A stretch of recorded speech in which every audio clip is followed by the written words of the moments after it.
اعوذ باللہ من الشیطان الرجیم بسم اللہ الرحمن الرحیم رب اشرح لی صدری ویسر لی امری واحلل عقدۃ من لسانی یفقہوا قولی ربنا زدنا علما اللہم فقہنا فی الدین آمین ثم آمین۔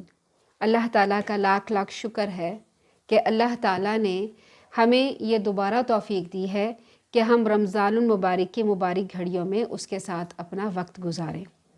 کتنے ہی لوگ ہیں جو اس دنیا سے چلے گئے اور رمضان اب ان کے لیے نہیں ہے، تو ہمیں چاہیے کہ یہ وقت، یہ لمحات، یہ ہمارے بہت قیمتی لمحات ہیں اور یہ ضائع نہ ہوں، بلکہ کم وقت میں زیادہ سے زیادہ نیکیاں ہم کما سکیں۔ ہمیں یہ کوشش کرنی چاہیے کہ کوئی بھی وقت ہم زیادہ نہ کریں، ضائع نہ کریں، اور ہم ان کاموں میں اپنا وقت لگائیں جن کا اجر اور ثواب زیادہ ہوتا ہے۔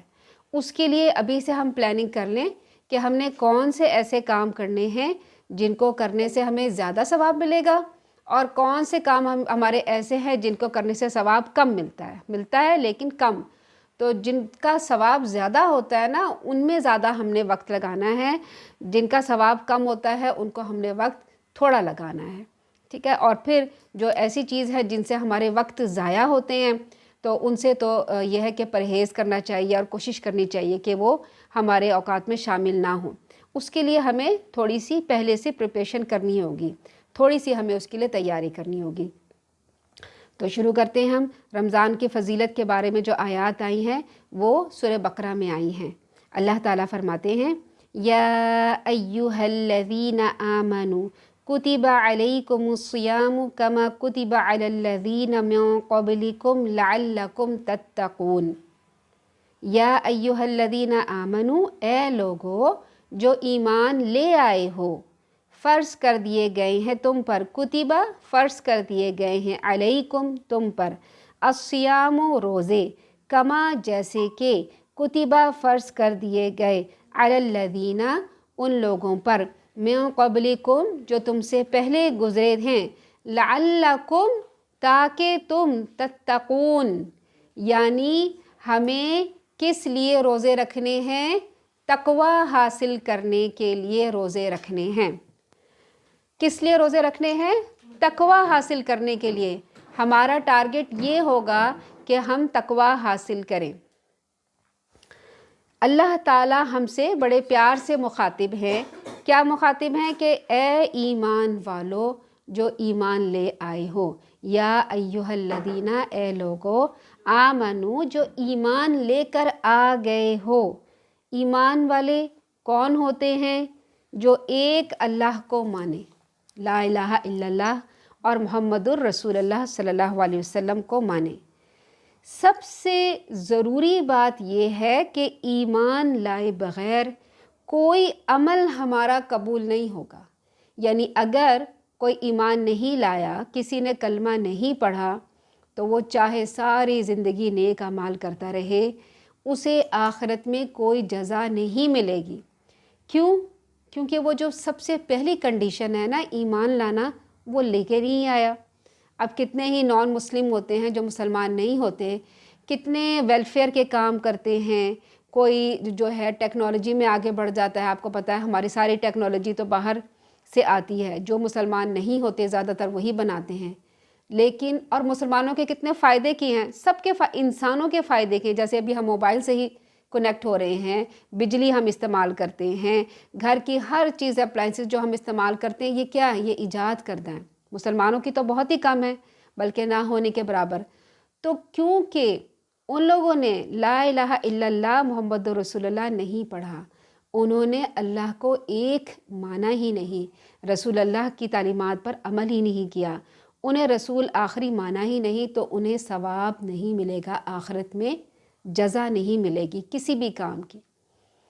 اور ان کو جو یہ جزا یا جو بھی اپریسیشن ہوتی ہے وہ دنیا میں ان کو مل جاتی ہے، دنیا میں ان کا بڑا نام ہو جاتا ہے، کیونکہ وہ دنیا کے لیے کام کرتے ہیں، آخرت کو کام کرتے ہی نہیں ہیں، آخرت کو مد نظر رکھیں۔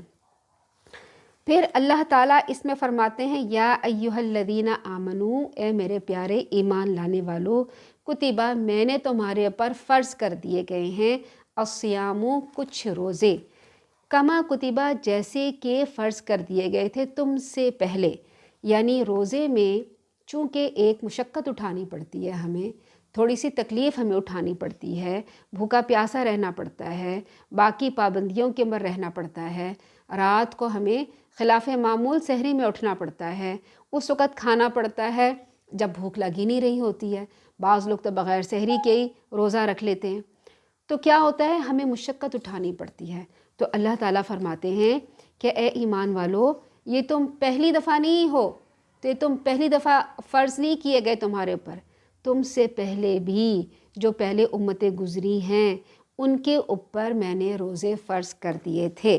ہاں یہ ہے کہ ان کے اوقات مختلف تھے، ان کی ٹائمنگز مختلف تھیں، اور ان کے دن مختلف تھے کہ کتنے انہوں نے دن روزہ رکھنا ہے کتنے نہیں۔ جیسے حضرت آدم علیہ السلام ایام 20 کے روزے رکھتے تھے۔ ایام 20 کیا ہوتے ہیں؟ 13، 14، 15 چاند کی تاریخیں، یعنی 13 کو جب چاند پورا ہونے لگتا ہے، 14 میں 14 کا پورا ماہ کامل ہو جاتا ہے، 14ویں کا چاند، پھر اس کے بعد 15 تاریخ کو اترنا شروع ہو جاتا ہے، یعنی پھر کم ہونا شروع ہو جاتا ہے۔ تو ان بدلتی ہوئی کیفیات میں چاند کی 3 روزے رکھنا ہمارے لیے تو نفل ہے اب، کہ اللہ کے رسول صلی اللہ علیہ وسلم رکھتے تھے، لیکن حضرت آدم علیہ السلام کے لیے یہ فرض تھے۔ اسی طرح حضرت نوح علیہ السلام کے لوگ بڑے سخت مزاج اور اکھڑ تھے، اور ان میں وحشیانہ پن بہت زیادہ تھا۔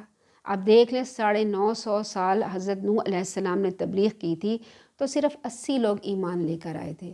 تو اس سے آپ اندازہ لگا لیں کہ وہ لوگ کس قدر کے سخت مزاج تھے۔ ان کے لیے اس وحشیانہ پن کو کم کرنے کے لیے اللہ تعالیٰ نے سارے سال کے روزے ان کے پر فرض کیے تھے کہ تم سارا سال روزہ رکھو۔ حضرت داؤد علیہ السلام ایک دن روزہ رکھتے تھے اور ایک دن افطار کرتے تھے، اور اللہ تعالیٰ کو ان کا یہ روزہ رکھنا، اس طرح روزہ رکھنا بہت پسند تھا، کیونکہ ایک دن روزہ رکھتے ہیں نا تو روزے کی تکلیف وہ برداشت کرتے ہیں۔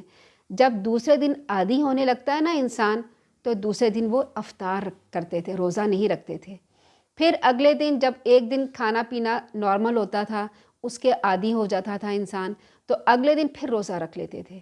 تو یہ روزہ رکھنا مشکل روزہ ہے۔ جب ہم دیکھیں ہم لگاتار روزے رکھتے ہیں نا، تو شروع میں تو ہمیں مشکل پڑتی ہے، پہلے رمضان المبارک میں سحری میں اٹھنا، افطاریاں بنانا، بچوں کو دیکھنا، یہ ہمیں تھوڑے سے ٹائمنگ مشکل ہوتے ہیں، لیکن 15 رمضان کے بعد تقریباً کیا ہو جاتا ہے، ہم اس کے عادی ہونا شروع ہو جاتے ہیں، پھر ہمیں اچھا لگتا ہے۔ پھر جب رمضان المبارک ختم ہونے لگتا ہے تو کیا ہوتا ہے، ہم کہتے ہیں ہائی کیوں جا رہے ہیں روزے، ابھی اور رہتے، ہمیں عادت ہو جاتی ہے، ہماری باڈی کو عادت ہو جاتی ہے۔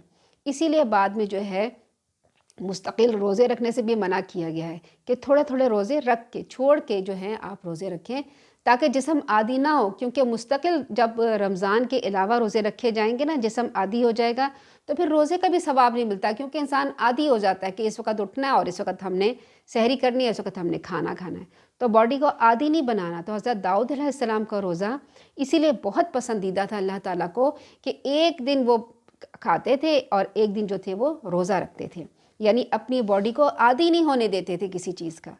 حضرت عیسیٰ علیہ السلام 2 دن روزہ رکھتے تھے لگاتار، اور تیسرے دن نہیں رکھتے تھے۔ ہمارے لیے امت محمدیہ میں سال بھر میں 1 مہینے کے روزے فرض کیے گئے ہیں، اور فرمایا ہے یہ گنتی کے چند دن ہی تو ہیں، یعنی تھوڑے سے دن ہیں پورے مہینے کے علاوہ، یعنی پورے سال میں سے صرف آپ کو 1 مہینے کے دن دیے گئے ہیں، آپ نے اس میں روزہ رکھنا ہے۔ انہی آیات میں اللہ تعالیٰ نے اس کا مقصد بتایا ہے۔ کیا مقصد ہے؟ لعلکم تتقون، یعنی تم تقوی حاصل کرو۔ اب دیکھیں ہم بار بار قرآن میں پڑھتے ہیں نا، ہر دفعہ ہر صفحے پہ تقریباً کوئی نہ کوئی آیت آتی ہے، یا ہر صورت میں بار بار تقوی کا ذکر آتا ہے کہ بھئی متقی بننا ہے اور تقوی حاصل کرنا ہے، اور تقوی والوں کے لیے بڑے درجات ہیں۔ تو ہم یہ سوچتے ہیں کہ یہ تقوی کیا چیز ہے؟ اب ترجمہ تو ہمیں اس کا پتہ ہے کہ ترجمہ میں ہم کیا کہتے ہیں کہ اس کا جو ترجمہ ہے وہ کیا مطلب ہوتا ہے کہ بچنا، یعنی گناہوں سے بچنا، پھر پرہیزگاری اختیار کرنا۔ پرہیزگاری کا مطلب کیا ہوتا ہے؟ وہ والی پرہیزگاری نہیں کہ جو کوئی مریض بیمار ہو جائے تو ہم نے کھانے سے پرہیز کرنا ہے، نہیں، پرہیزگاری کا مطلب یہ ہوتا ہے کہ گناہوں سے پرہیز کرنا ہے، گناہوں سے بچنا ہے۔ پھر بعض علماء کرام کہتے ہیں کہ تقوی کا مطلب ہوتا ہے کمزور ہونا، یعنی جب ہم کم کھاتے پیتے ہیں تو کیا ہوتا ہے، ہم کمزور ہونا شروع ہو جاتے ہیں، تو انسان کی خواہشات کمزور ہونا شروع ہو جاتی ہیں۔ پھر اس کے علاوہ بعض علماء کرام کہتے ہیں کہ اپنے اعمال کے انجام سے ڈرنا۔ بعض علماء کرام کہتے ہیں کہ اس کا مطلب یہ ہے کہ گناہوں کو چھوڑنا اور نیکی کے کاموں کی طرف مائل ہونا، یہ تقویٰ کہلاتا ہے۔ اب تقویٰ کیا چیز